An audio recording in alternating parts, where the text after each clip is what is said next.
Wake up. Wake up.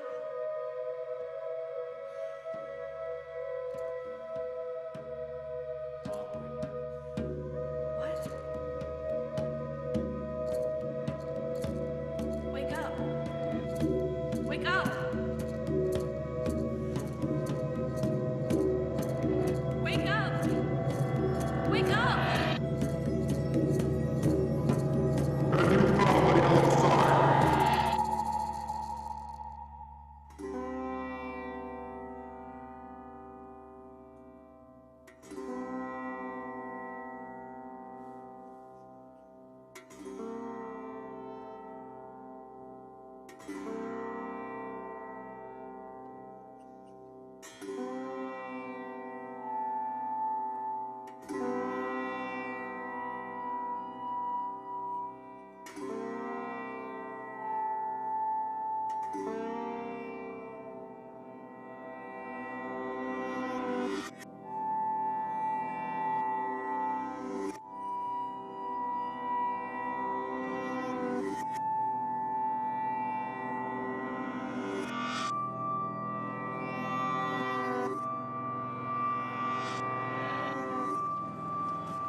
Tess?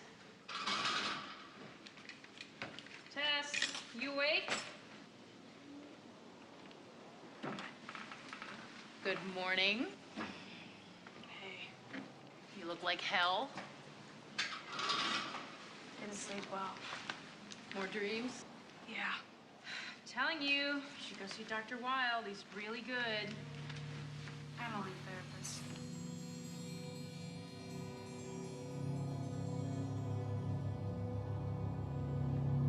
What happened in this one? I don't know. I never really remember them. Do you remember anything? A unicorn in the forest. A dancing dwarf. No, nothing like that. It was about a painter. Really? Was it Mook? I've always wanted to have a Mook dream. No, it was just some guy, but it had this weird, abstract art. I think his name was Al or Alex Aubrey. Wait a minute. Aubrey Scott. What? There was a painter who had a show at COF about 8 years ago. I saw it when I was still teaching. You mean he's real? Well, somebody painted that stuff. It was a great show. But he hasn't displayed since. Some kind of recluse. That's weird. I thought I just made him up. We've got a show catalog around here someplace. You probably looked at it once. Dreams are like that. Yeah, I guess so. Hey, you should track him down. Oh my God, it would be great if we could get him in here. I thought you said he was recluse. Oh, well, a lunatic, actually. Jasmine at COF told me about him. Just came out of nowhere with some great work, did the show, and then wouldn't talk to either her or anyone else ever again. I doubt I'd have better luck. I don't know. Tell me he had a freaky dream about him. He'd probably get all excited. Lunatics dig, that sort of thing. Is he really a lunatic? Well, that's what Jasmine said. Maybe she was just bitter. Look, we need a breakthrough show, or you're gonna be back on my couch in 8 months. This could be it. What's wrong with trying? Or I'll go over there so we can just slam the door in my face. That's the spirit. Oh my God, I'm so hungover. I drove home with 3 vodka martinis in me, which made for the drive very interesting. Oh, I saw the plan.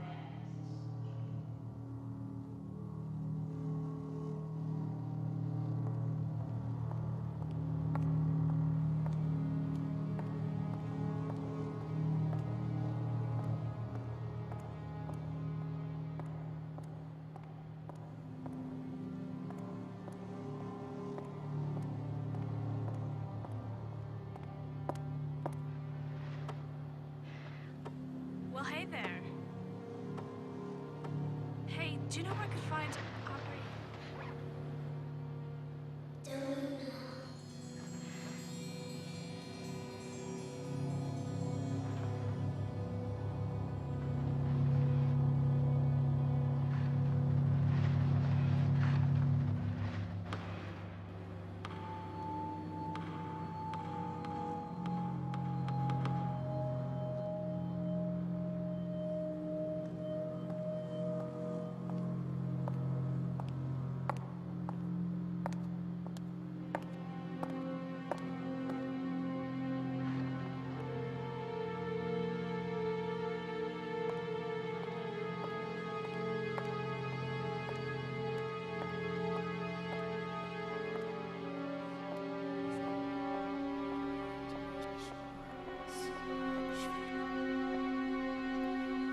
Lord of God, and he will descend upon you with his army, and your punishment will be death, with souls drenched in fiery hell, never for peace. The Lord God set up the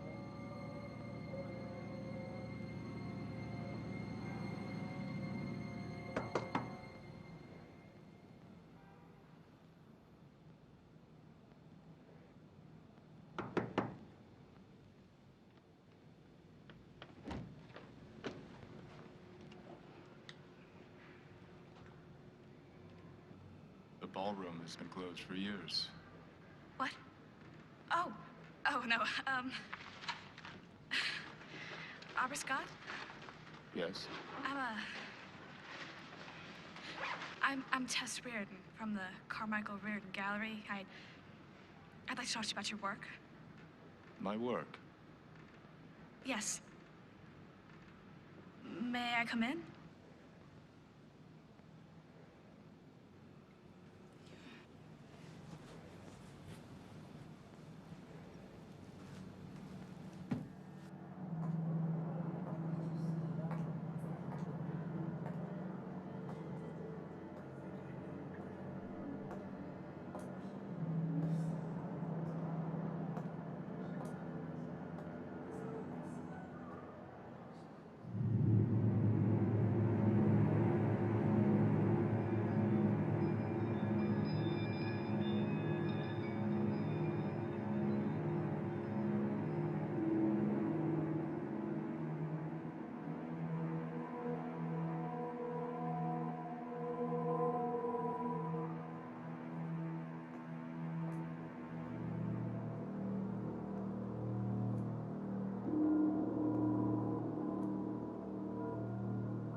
Your work, it seems familiar to me.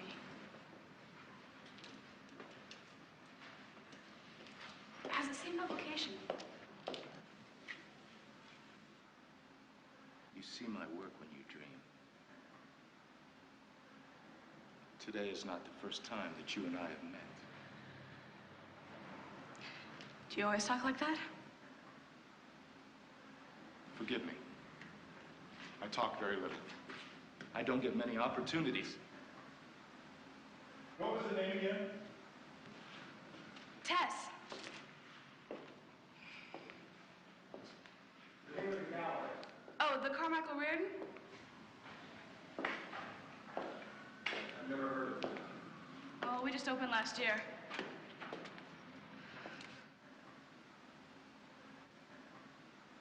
I see. Well, what can I do for you, Tess? Well, I needed to see your work. See, my partner suggested we ask you to do a show with us. Shut up! Tell me something, Tess. Did you hear the good Reverend when you came in? The man next door? Yes, the man next door. Sounded like he was giving a sermon. Indeed he is. The man is non-compos mentis. He gives sermons all day to a loose confederation of homeless schizophrenics who call themselves the Church of the Redeemed. Once a month they eat cats. Really? No, that's just a story I made up to amuse myself. In fact, there is no man next door. The room is empty. The voice you heard is the resonant shade of a long-dead clergyman who presided over a Catholic church that was torn down to make way for this very building in 1920. I'm glad you heard his sermon. Is that another story, Aubrey? Isn't everything? So about your work. Yes, my work. Let's talk some more about my work. Why do you paint these things? Why these visions? I paint the world around me. I paint nature. I paint what I see. Well, these aren't exactly genre landscapes. You mean your impressions of nature, like Monet? Let me tell you about Monet. the great impressionists, the man who rendered nature onto canvas, they were all lies. Every morning, Monet would rise from his adult sleep, and his servants would scurry forth into his gardens, and there they would prune and shape and tuck, carefully arranging nature to suit their master's whims.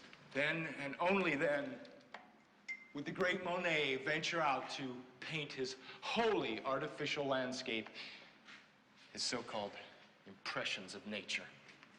So that's not what you do? I paint the world as it enters my eye, not with filters or meddling servants arranging nature to my every whim. I paint nature as it is.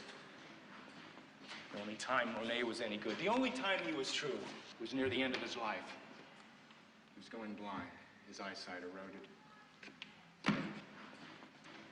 He stopped painting nature through his filters of aesthetics and intellectualism, and simply painted what he saw. Only then was he truly an artist.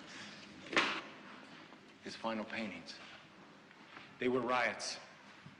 People speak of a riot of color, but they simply mean that something is as colorful, exuberant. A true riot is something far different.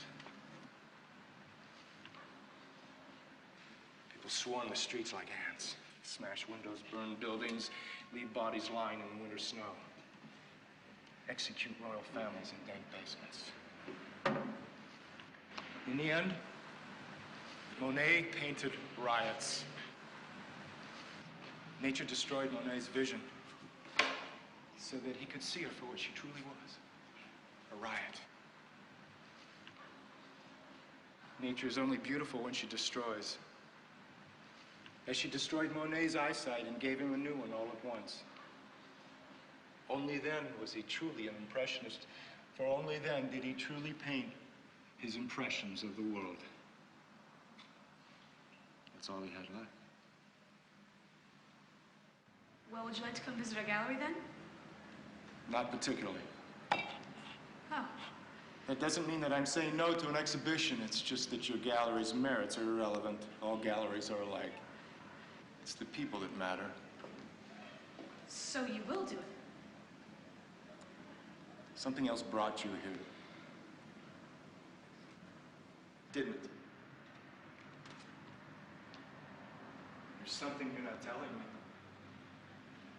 It's written on your face. I'm not sure what you mean. My work has not been seen in public in any form for 8 years. Today you knock on my door. Why? Well, It's clawing at the back of your teeth, Tess. Out with it. I had a dream about you. Now we're getting somewhere. What was the dream about? I don't remember, really. It was about you and your work. I must have flipped through your COF catalog once. Explanations are meaningless. What else? There was somebody else in the dream, but I can't remember. I was frightened. Perhaps it will come in time.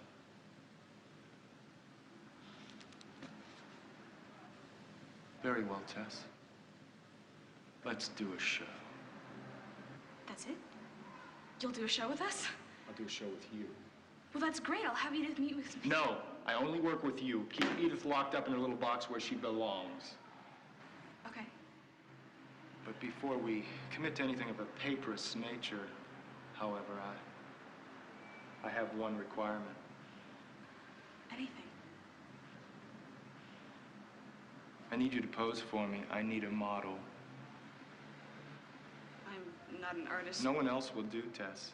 I'm starting on a new project, and I need you to pose for it. Oh, okay. Splendid. Come by tomorrow afternoon. Okay, tomorrow afternoon then. Okay. I don't like people touching me. I'm sorry.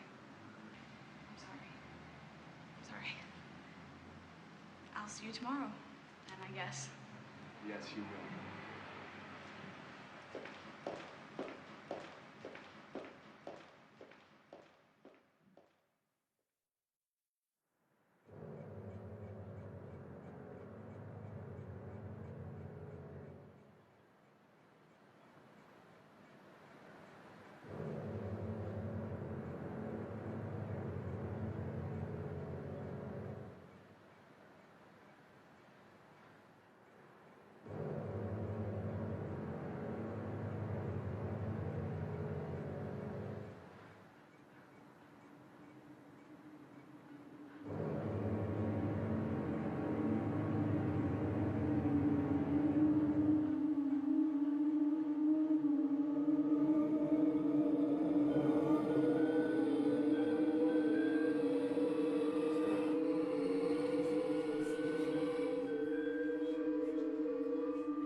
Stop fidgeting.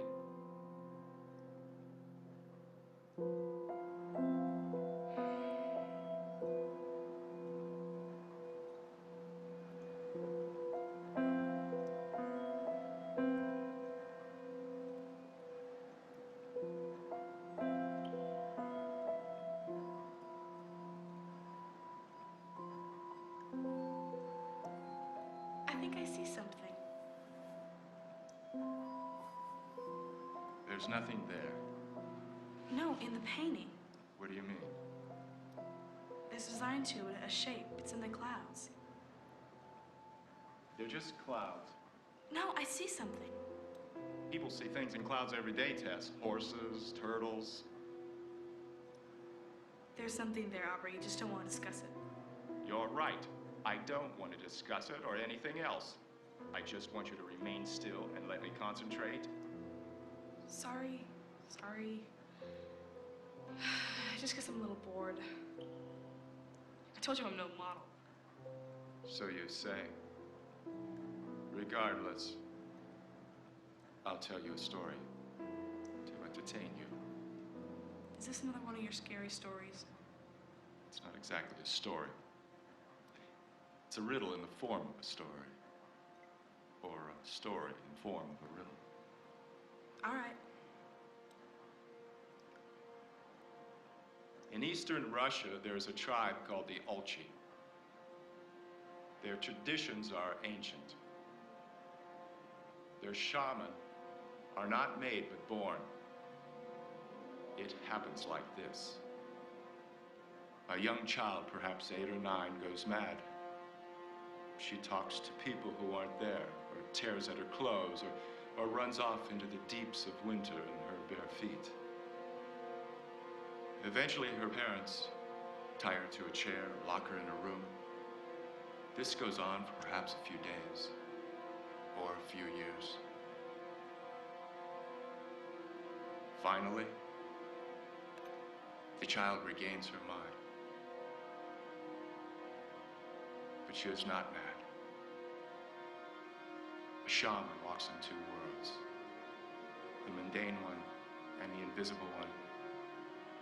The child's seeming madness is simply her inability to distinguish between these 2 worlds. When she talks to herself, she's having a conversation with those in the invisible world.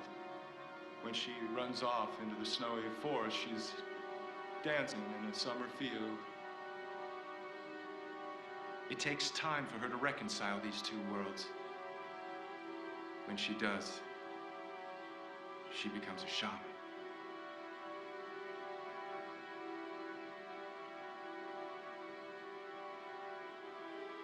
In the invisible world, there is a city.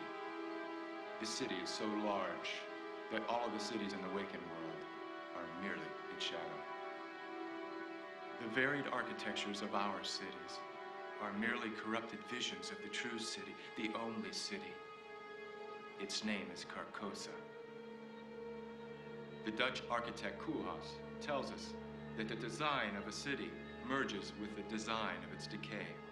In other words, it's just as important in the way in which a building decays or stops serving its intended purpose as it is in the way that a new building is constructed and begins serving its purpose. Like Monet's sight, nature can only be seen whole through the perspective of apocalypse. The true city, Carcosa, is the design. Our cities are the decay. The shaman understands this.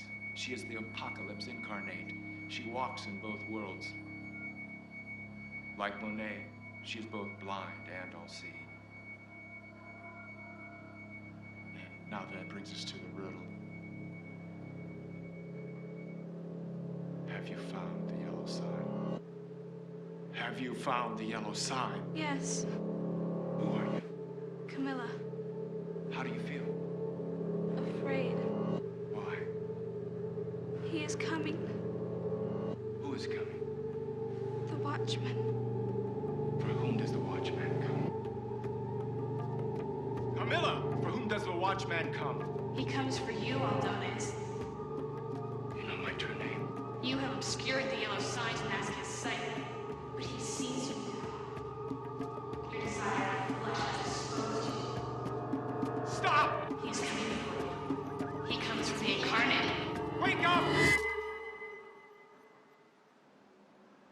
What's wrong?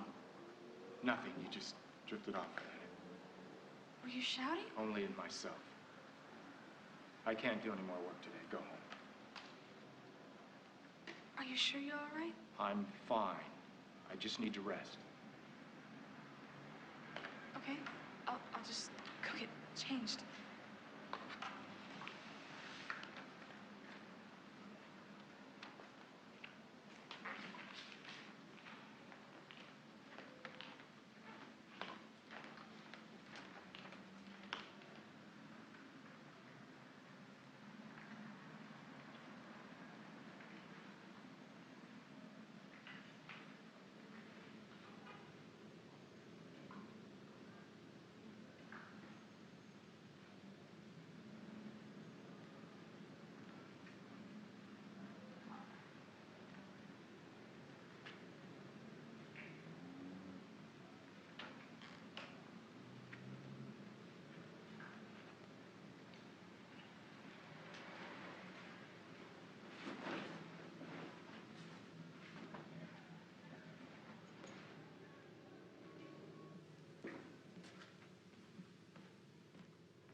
Have you found the yellow sign?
This all seems so familiar. I told you we've met before. When? A long time ago. I don't remember. Tell me, Tess. The first day you posed for me, do you remember what I said about the Olchi tribe? Sort of, but it's kind of hazy. Must have been when I was falling asleep. Something about shamans and mad children. That's correct. Now tell me, does that seem familiar to you? What? Were you, Tess, a mad child? I'm not sure what you're talking about. On the contrary, you know exactly what I'm talking about. Your face always betrays you. Tell me, Tess. Tell me about your mad childhood.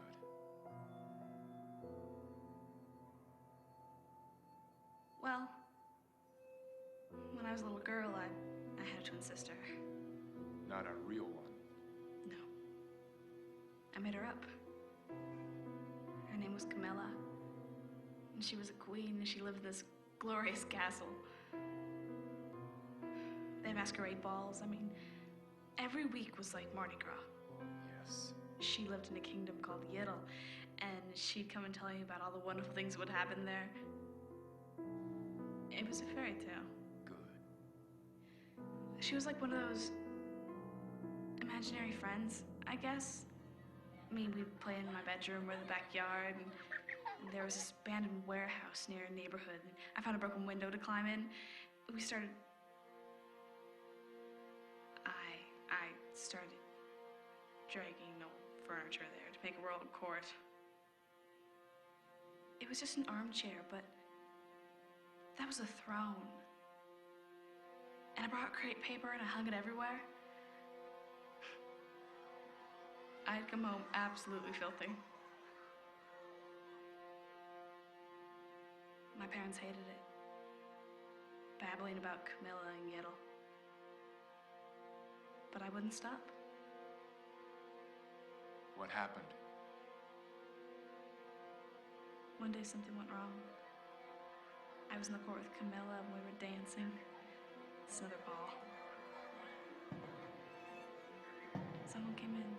A real person? Someone broke in? No, he was like Camilla, but he was terrible. I made him up. I don't know how it happened. I didn't mean it. But he destroyed everything. The court. Yiddle. Camilla.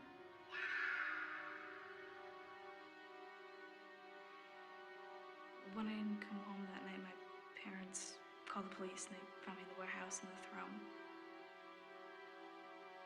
In the chair. They said... The doctor said that... Said what? They said I was catatonic. They drove me to the hospital and they gave me drugs, but I wouldn't come back. In my mind, I was in Yiddle. And that horrible man was there. And he destroyed everything, and it happened again and again. And I couldn't stop it.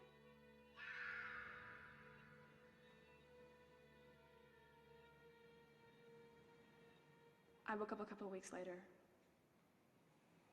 and that was it. I never saw Camilla again. That's not true. You are Camilla Tess. She wasn't your imaginary twin sister. She was you in another world. You see her every time you look into the mirror. That's ridiculous.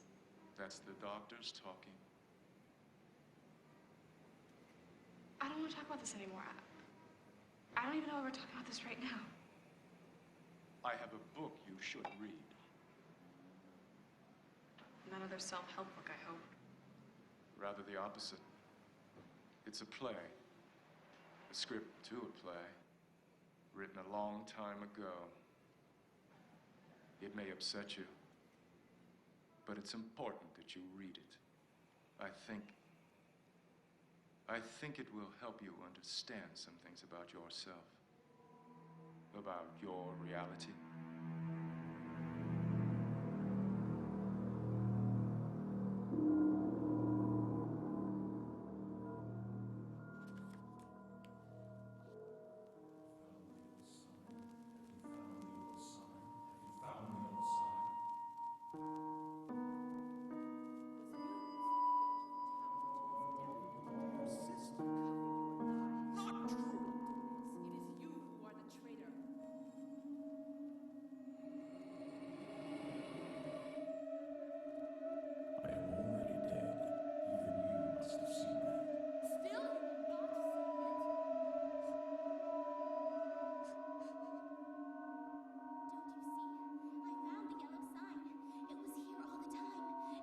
him all the time. Don't you see? I found the yellow sign.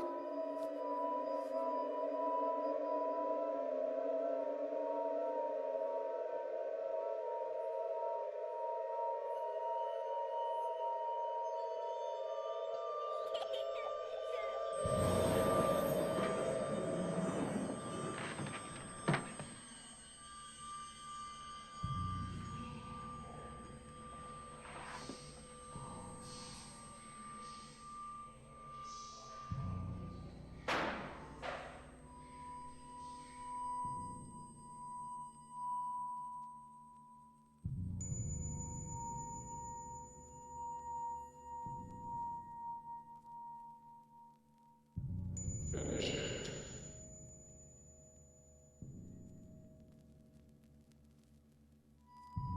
What's happening to me?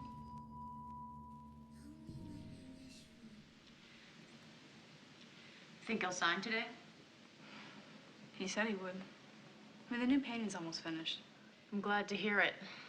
He seemed really stressed out the last couple of weeks. I haven't been sleeping very well. He's given you bad dreams, hasn't he? I guess so. Goddamn lunatic. Eccentric.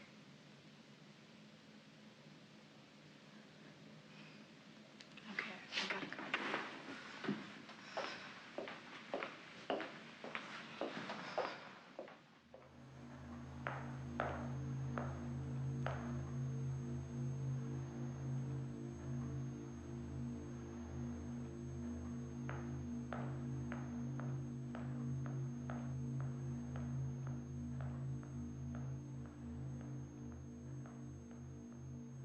Kind of you to visit us again, Miss Reardon. All these years. It's been much nicer around here since you came back. Aubrey! Tess! Are we really almost done? I mean, is this over with? Yes, Tess. It's almost over. Can we sign the paperwork?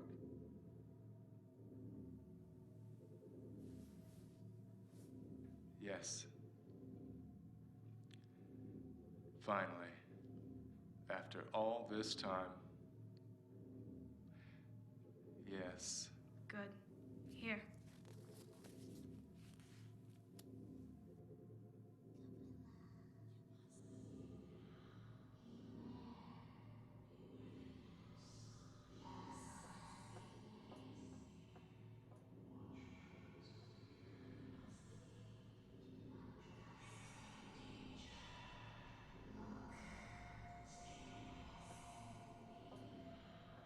A contract.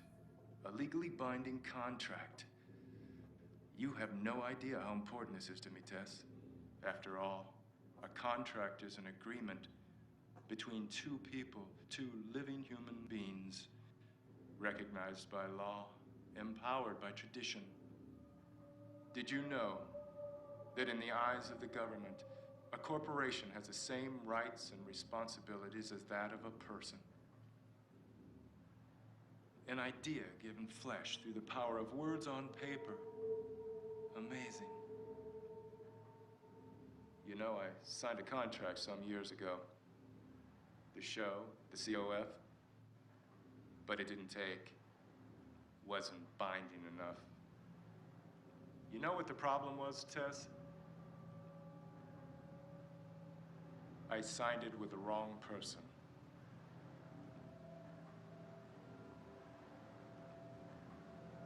A mistake I won't make twice.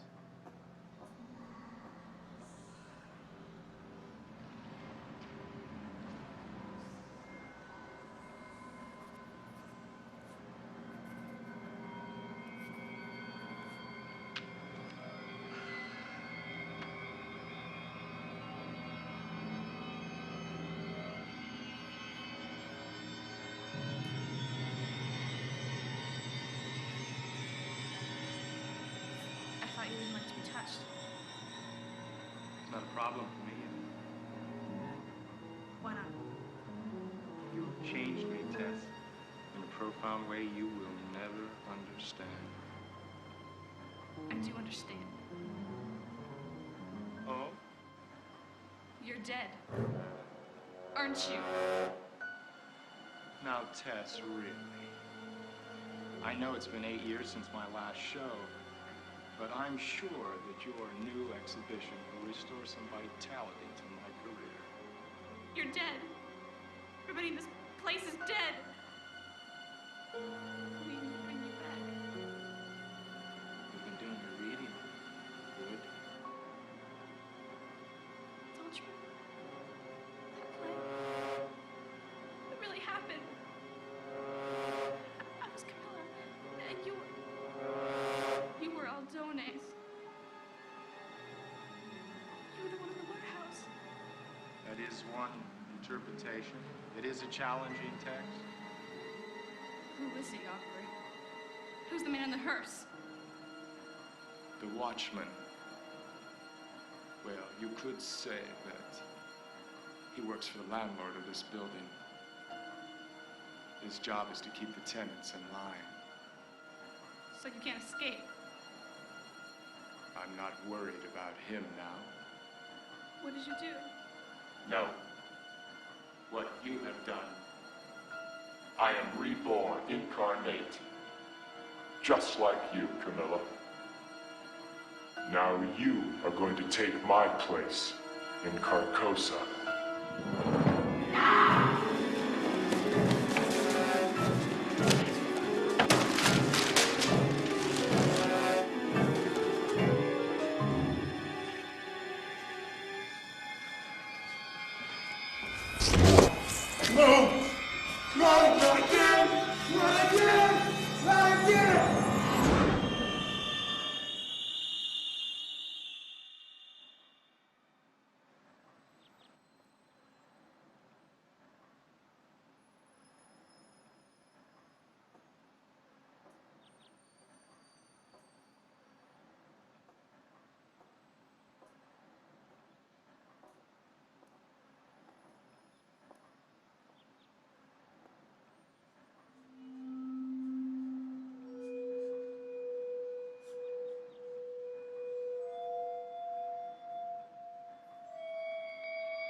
Crazy, Tess.